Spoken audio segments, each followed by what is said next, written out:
देख रहे हैं वक्त से बोल और मैं हूं आपकी होस्ट और मोमिन शहबाज। नजर डालते हैं आज की अहम तरीन खबरों पर। किसान मुहाफिज सोशल फोरम की जानिब से 14 अगस्त की पुरवकार तकरीब मिली नगमों और केक कटिंग का एहतमाम। नुमाइंदा खुसूसी बनारस खान सवाती की रिपोर्ट के मुताबिक पाकिस्तान मुहाफिज सोशल फोरम की जानिब से 14 अगस्त यौम आज़ादी पाकिस्तान की भरपूर हिमायत में एक तकरीब का इनेकाद किया गया, जिसमें पाकिस्तान की आज़ादी का 79वां यौम आज़ादी कौमी जोश और जज्बे के साथ मनाया गया। तकरीब के दौरान 14 अगस्त की मुनासबत से केक काटा गया, जबकि बच्चों ने मिली नगमे पेश किए, जिससे तकरीब का माहौल हुब्बुल वतनी और जोशो खरोश से भर गया। पाकिस्तान मुहाफिज सोशल फोरम की पूरी टीम ने भरपूर शिरकत करते हुए वतन अजीज से अपनी मोहब्बत और वाबस्तगी का इजहार किया।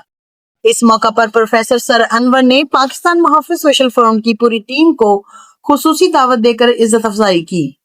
तकरीब में मलक इम्तियाज, खंजला, अमजद, अकमल, नईम, जरशा, फिरोज खान, अब्दुल्ला, तारिक खान, मौलाना अब्दुल रशीद और शमसुल हक समेत दीगर मौजूद शख्सियात ने शिरकत की।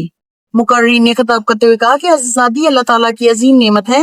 हमें चाहिए कि अपने प्यारे वतन पाकिस्तान की सलामती, तरक्की, इस्तेहकाम और खुशहाली के लिए मुत्तहिद होकर दुआ करें और मुल्क और कौम की बेहतरी के लिए अपना मस्बत किरदार अदा करें। तकरीब के इख्तिताम पर पाकिस्तान की सलामती और खुशहाली के लिए खुसूसी दुआ की गई। अब तक के लिए इतना ही। मजीद खबरों और अपडेट्स के लिए देखते रहें वक्त से बोल।